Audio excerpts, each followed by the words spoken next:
This episode brought to you by DoorDash, the app that brings you food you're craving right now, right to your door.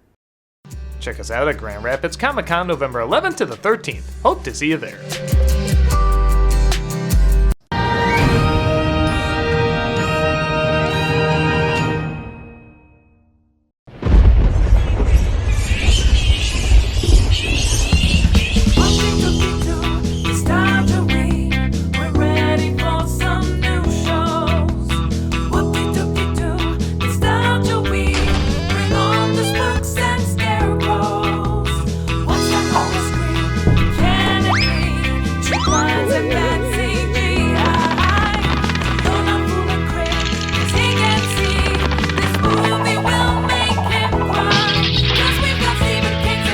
I'm laughing.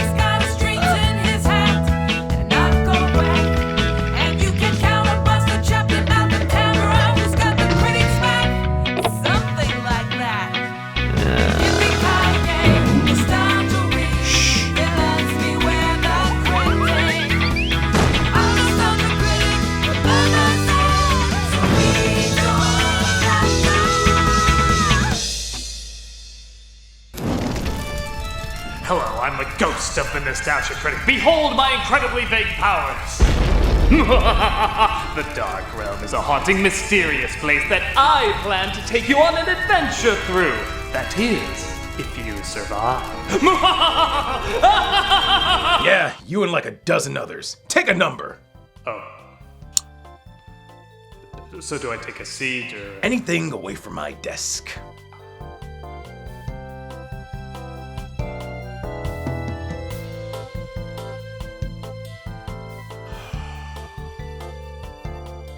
All roll doll witches report to the front.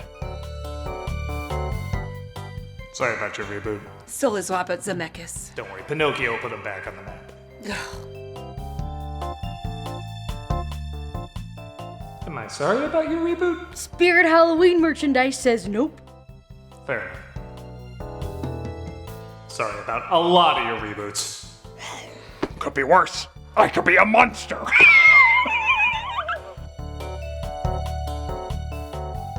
Sorry I didn't use you in more episodes. I know, I'm difficult to animate. Hey, no talking to spooks under 3 feet tall. What kind of rule is that? It's a world you can't prove exists. We can make up any rules we want. Says you? You're not even a real member. You're a spin-off of a spin-off. Hey, people would comment if we didn't use this character here. I guess we're also in a recession. We should really reuse any costume we can. I'm sorry, but what are we waiting for? The next comedically relatable spook story. Yeah, they were everywhere in the 80s and 90s. It's about time they made a comeback. Oh, I see. You think they're gonna come up with some new ideas for us? Or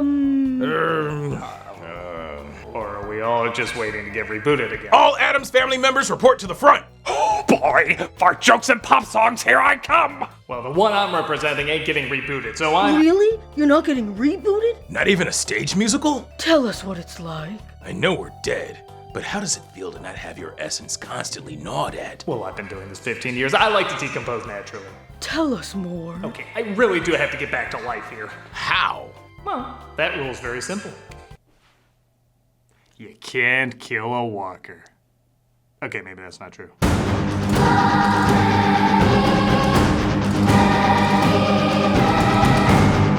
I feel like the idea of humanizing monsters in a funny way has been around for a while, but there was a really big uptick in the 80s and 90s. Peter Jackson's The Frighteners, released in 1996, was one of the films at the tail end of that trend.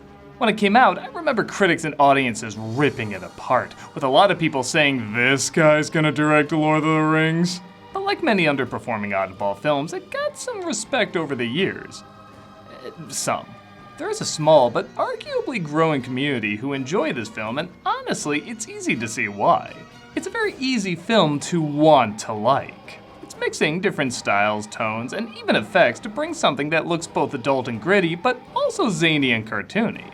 I mean, just look at this imagery. How can you not want to know what's going on in this film, and how can it also not remind you of similar creepy, kooky comedies?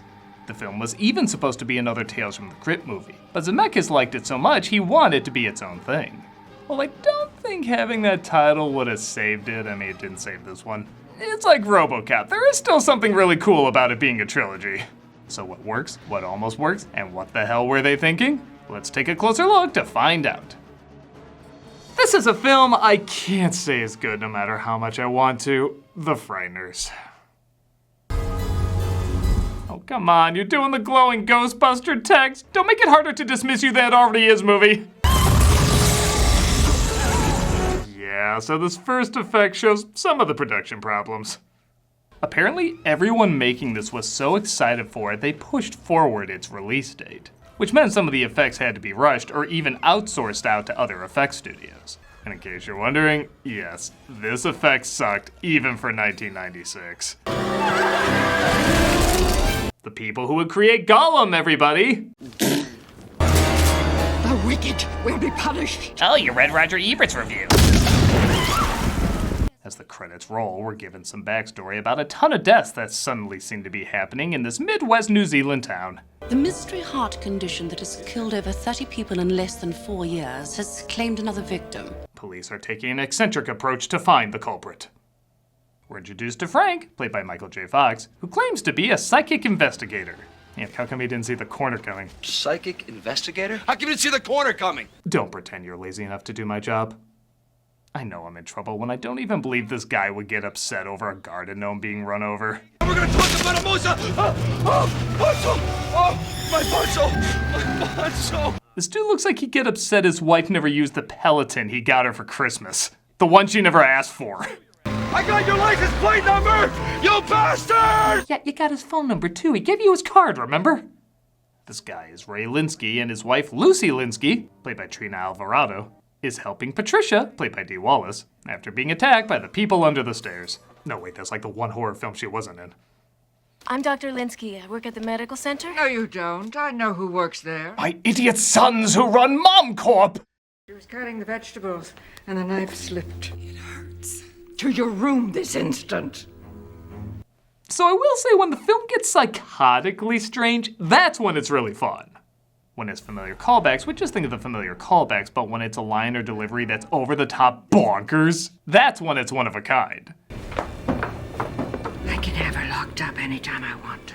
Well, that'll show me. And you can't have over the top bonkers without a Busey. Well, you can, but you'd be missing a Busey. Jake Busey plays Johnny Barlett, a killer executed years ago for going on a killing spree. As they threw the switch, he was heard to scream, "I got me a score of 12. Beat that." I will say at first I thought this was clunky exposition via badly directed news story, like, oh my god, what news station sounds like this? But it turns out it's one of those exploitation VHSs focusing on murders. There's even a picture from one of Jackson's other films, Heavenly Creatures. I gotta admit, that's a pretty clever and fun way to get information across. Much better than renting this VHS. Bartlett's motive remains a mystery to this day. 12 innocent people gunned down. Yeah, I'm sure those are gonna get more rare. Things start going bump in the night, though, disrupting the Linsky's awkward comedy. He's alive! Hey! We have got a poltergeist! Well, it's nothing that the police can't handle. TGI! They call Frank, who comes in, to apparently exorcise the demons.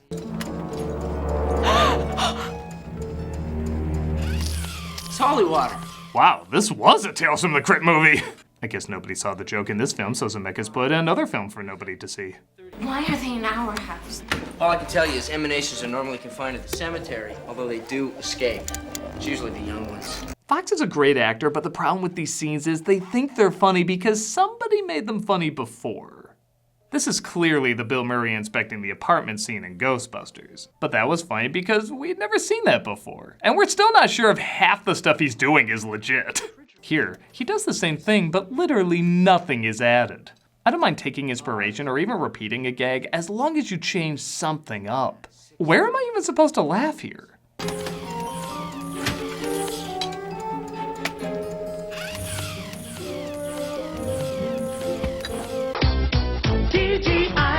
Yeah, even the TGIF bumper wouldn't know where to go here.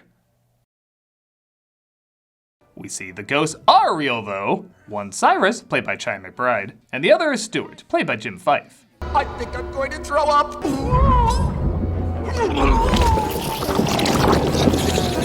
So the afterlife turns into a Gushers commercial. Good to know. A lot of scenes kind of work like that. They show off the effect, which is usually dated if it's CGI. And then the scene just stops without any good comedy or character revealed. I was really looking forward to seeing John Astin as this cool-looking ghost who seems to have the longest connection with Frank. You think they're really gonna talk, seeing how he's thinking of retiring from haunting, but the scene just stops before it even starts. Too many skeletons in the closet. Every scene either ends with a bad joke or a bad effect. This moment's not even a minute long. Why not let them really talk? Both of these are great actors and could do a really funny and even emotional scene. But instead, they're like, hey, 1996, did you know we could do this? Oh, you think it works better if we call it PG-13 Casper? That's fair.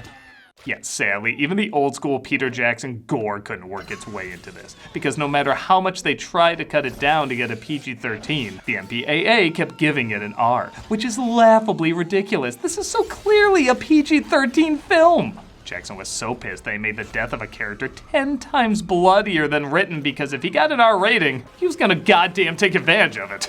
All right, kid, quit jumping around and acting like a baby. This is serious.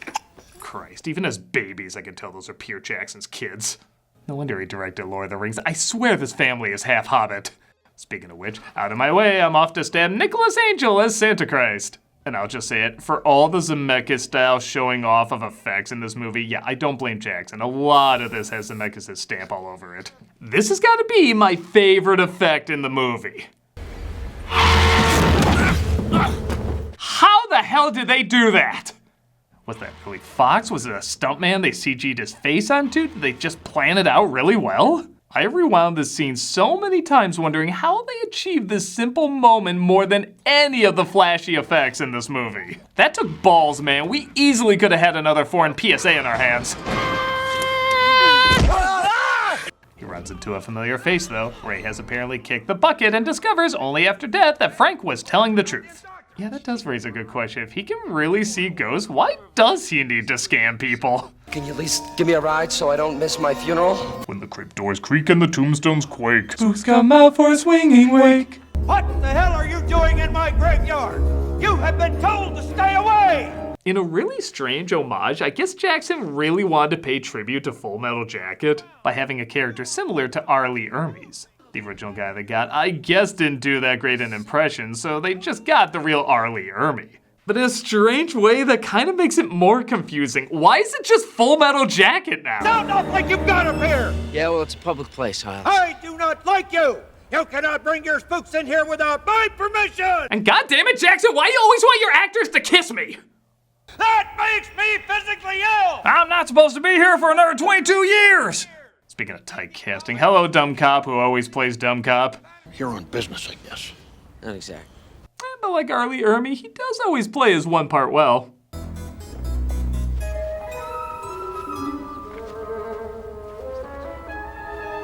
He gave a look like, yeah, that's what people do. Frank meets up with a Morning Lucy, and Ray pleads with him to tell her he's still around. Perhaps you might have a message from Ray? Ray says he loves you very much. Well, nobody could make that up. This guy is for real! They go to medieval times? Yeah, I have no idea why they go to this kind of restaurant. It doesn't play into the story at all. There's not even like a joke about it. May I offer you some wine? We always have red. Wine. I've never been fond of red. Lucy! How am I supposed to pay attention to what they're saying at the Sheriff of Nottingham's? It's so weird they don't do anything with this. It'd be like in Cable Guy if they went to medieval times and they were like, Open Sesame. Medieval times? Oh, what a night. How random would that be? He does get an unexpected visitor when another person has a number on their head and is killed by a workshop Nazgul.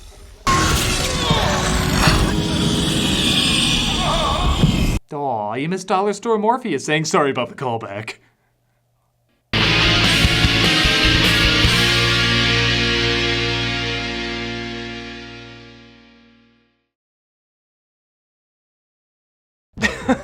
Yeah, you said it. Hello, I'm absolutely insane. There's nobody on the other end of this. What? No! No! Let me tell you about DoorDash. Whether last-minute school supplies, impromptu dinner, or fresh flowers for that special occasion, with DoorDash, there is a neighborhood of good in every order. Yes, I'm talking to you. You will be silent. Along with restaurants that you love, you can get groceries and other essential items delivered with DoorDash. Get drinks, snacks, and other household items in under an hour. Every time you place an order for pickup or delivery, you're setting off a chain reaction that helps give back to the people who make your neighborhood unique. With over 300,000 partners, you can support your neighborhood go-tos or choose from your favorite national restaurants like Popeyes, Chipotle, and Cheesecake Factory. And also don't forget Los Pollos Hermanos. It's a trap, it's not a real place! With DoorDash, you're not just getting the things you love, but supporting the community you love too. From the stores and restaurants to the Dashers driving around, each purchase provides a new opportunity for everyone involved because, with DoorDash, there is a neighborhood of good in every order. We got a special offer for you. For a limited time, our viewers can get 25% off their first order of $15 or more when you download the DoorDash app and enter the code Nostalgia. That's 25% off and up to $10 value on your first order when you download the DoorDash app in the App Store and enter the code Nostalgia. And now this. Don't forget that's code Nostalgia for 25% off your first order with DoorDash. Subject to change, terms apply.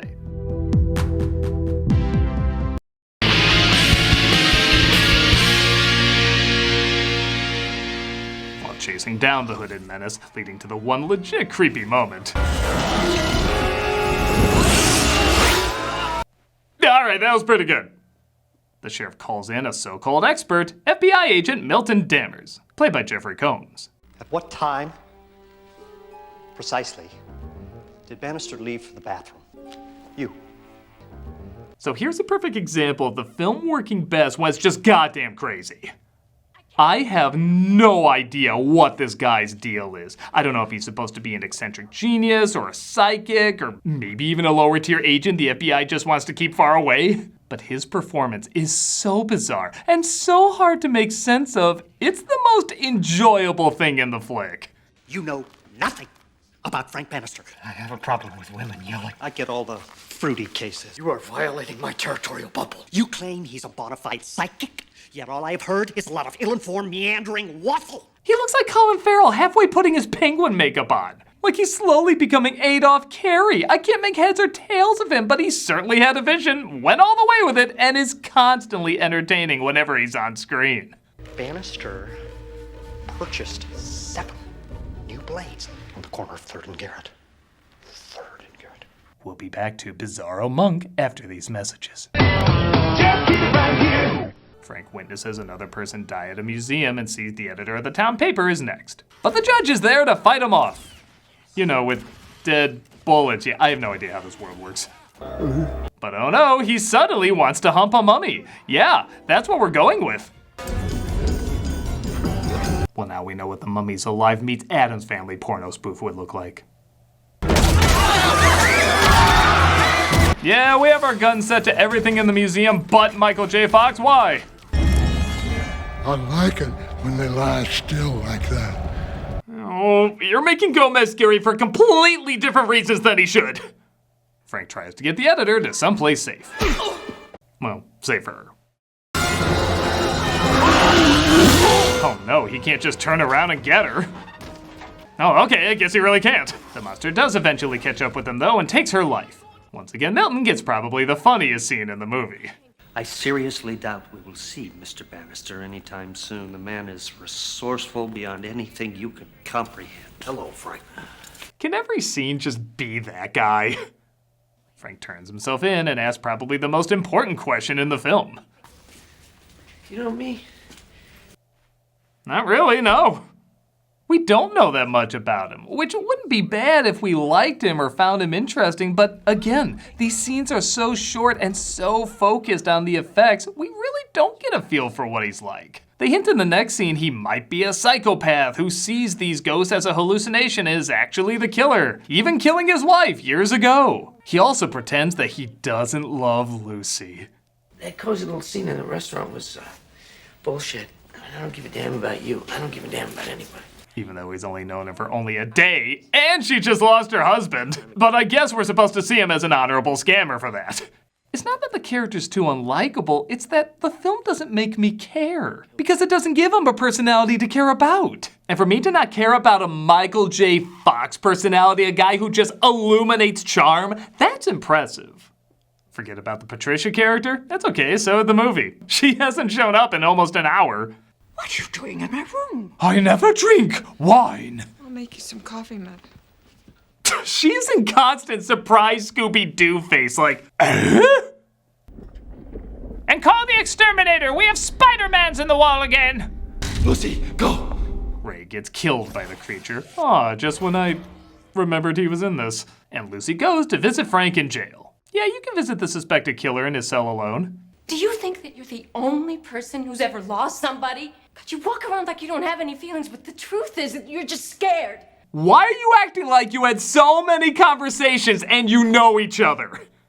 You talked twice. Your husband died. Twice! Yeah, he was an asshole, but his funeral was like a day ago. Process something!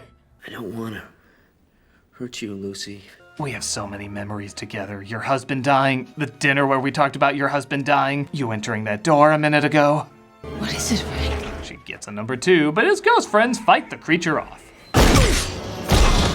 Jesus, this prison's easier to break out of than the one in Cobra Kai. Well, maybe one of the other cops will stop him. No, this way, come on! Hey, you, halt. We tried. I didn't. I swear, this moment of Fox realizing he needs a near-death experience to fight this thing off was shot in a minute. Listen to how rushed this delivery is. I can't fight him, Luce. I can't protect you. There's only one way to deal with this thing. I gotta have an out-of-body experience. Cut, perfect. Really? There's no time to care. We have like 80 more shots to shoot. Let's go! Lucy stops him and says she can slow his heartbeat by freezing him and bring him back to life in 20 minutes. It works, but the missing third rock from the sun alien finds her and tries to stop her bringing him back. Hey, only I get to cop a feel. Milton then reveals, this bombshell, I guess. My body is a roadmap of pain. Who are you? I don't know what's going on either, but by God, I love watching this guy thinking he does. The power of the mind is absolute. I want to turn you into an app. I'm having a real bad day. I just load you up on the phone like... Boom, instantly better. The creature slices through the drill instructor, which works out well for Frank, who steals his guns. Of course, ghost guns have unlimited ammunition. You know, I'll give credit. Seeing Ghost Fox shoot up the Reaper with machine guns is pretty sweet. It doesn't have to make sense as long as it's awesome. A big surprise, the creature was Johnny Bartlett. Well, yeah, is there literally anybody else it could be? Did you think it was gonna be his dead wife? Shit, that actually would have been a twist. Mr. Stewart, Picard is being ruined on stage 5. Shit! He escapes though, and before Frank can take him out, he's brought back to life. Oh wait, that was the R guy.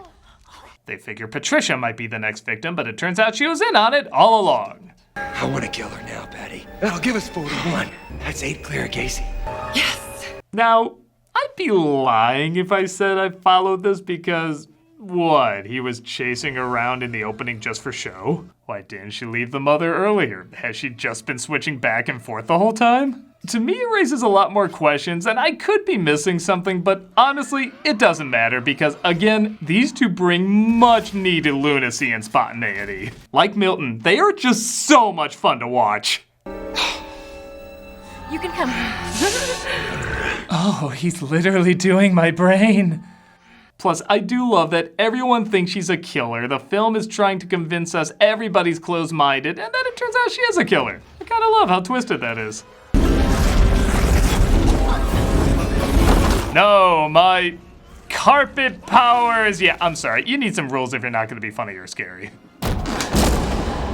Where is this place? On that note, the climax does get a little fun and creative as they have to get Johnny's ashes to a chapel in a hospital. Yeah, I don't know, but Frank starts seeing visions of the shooting years ago. Yeah, again, I don't know, but these two are a hoot, and now Milton's thrown back into the mix.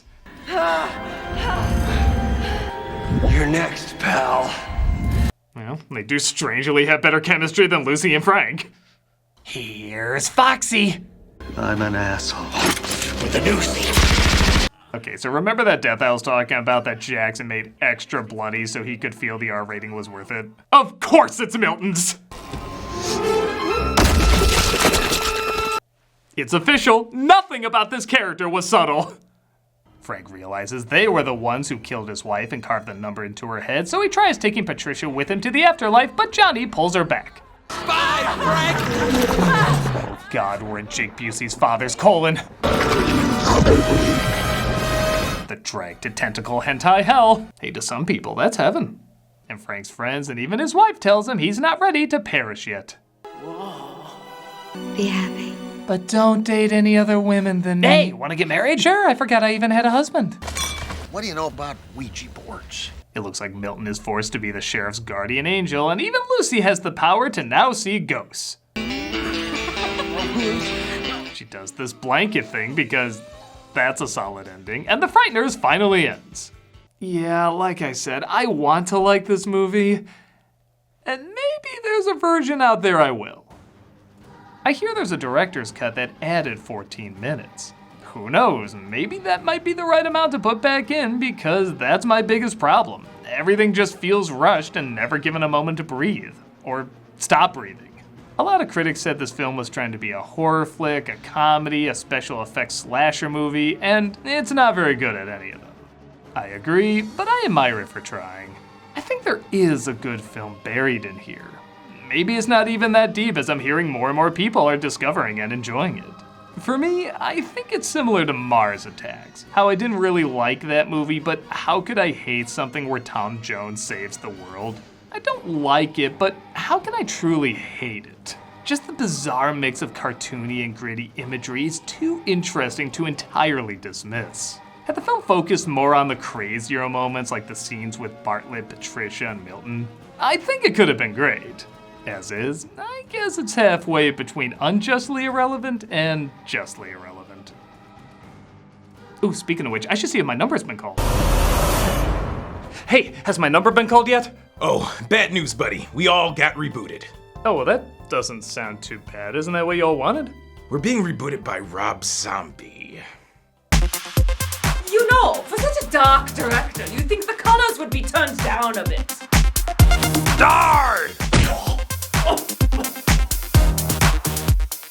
Michael Myers just talk?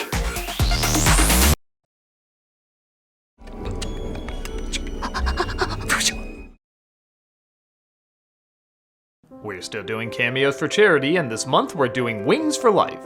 Wings for Life is a not-for-profit spinal cord research foundation. Their mission is to find a cure for spinal cord injuries. They fund world-class scientific research and clinical trials around the globe aimed at healing the injured spinal cord. With a 100% rating on Charity Navigator, this is definitely a wonderful one to check out. So if you want a cameo from me saying happy birthday or congrats or whatever, go ahead and click on the link below and be giving to a wonderful organization. Or if you're like, screw you, I would never want a cameo from you, at least consider looking at this charity anyway, because they really do amazing work. So please consider either getting a cameo, donating, or spreading the word about what a wonderful foundation this is.